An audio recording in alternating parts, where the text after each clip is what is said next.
Why do Christians struggle to do street evangelism? Are there other ways to fulfill the Great Commission without being on the street? That's a very real and honest question, and many sincere believers wrestle with it. Let's break it into two parts: why the struggle exists and what other valid expressions of the Great Commission look like.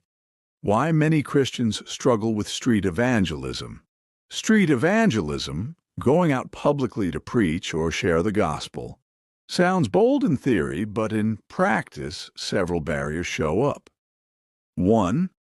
Fear of rejection or embarrassment. Most people are not naturally wired to face public rejection. Fear of being ignored, insulted, or misunderstood, concern about how they appear socially. Even in the Bible, boldness was something believers prayed for. Acts 4:29, not something automatic. 2. Lack of confidence in the message.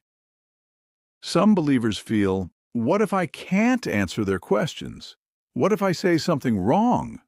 This often comes from incomplete grounding, not lack of faith. 3. Personality differences. Not everyone is wired the same way. Some are bold and outgoing. Others are reflective, relational, or quiet. Street evangelism often favors extroverted expressions, but the kingdom does not. 4. Cultural and environmental barriers. In many places today, public preaching can feel intrusive. People are more skeptical or defensive, so believers hesitate to engage in ways that might feel socially inappropriate. 5. Misunderstanding the Great Commission. Many think, if I'm not preaching on the street, I'm not evangelizing. But that's a limited view of what Jesus meant.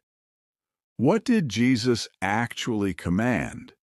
The Great Commission, Matthew 28:19-20, says, "Go and make disciples." Notice, it didn't say, "Go and do street preaching only." It said, "Make disciples," which is deeper and broader. Evangelism is not just an event, it's a lifestyle. Other powerful ways to fulfill the Great Commission. You don't have to stand on a street corner to be effective. Here are biblically valid and impactful alternatives. 1. Relational evangelism, your everyday life. This is one of the most effective forms. Friends, family, colleagues, and neighbors. Jesus often reached people through personal encounters, not crowds alone. Example: the Samaritan woman, John 4, reached her whole city through relationship. 2. Digital evangelism, especially relevant today.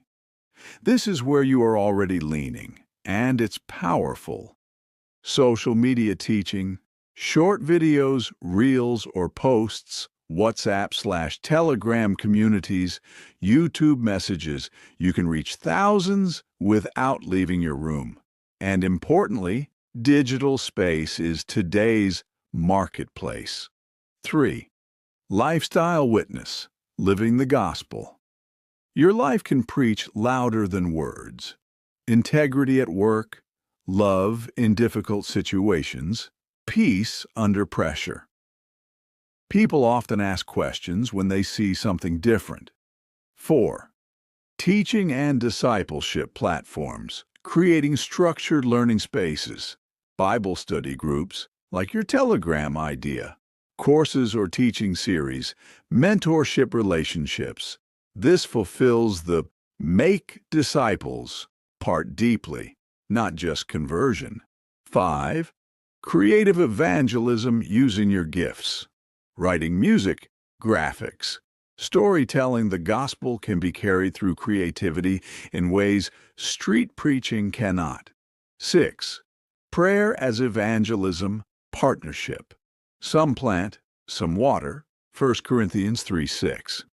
Interceding for souls, praying for open doors. Supporting those actively preaching prayer is not secondary, it's foundational. Important balance. Street evangelism is good biblical, powerful, but it is not the only valid expression. The real question is, am I participating in making disciples in the way God has wired and positioned me? A better way to think about it. Instead of asking, do I go out on the streets or not? Ask, where has God placed me, and how can I represent Christ effectively there? Final thought.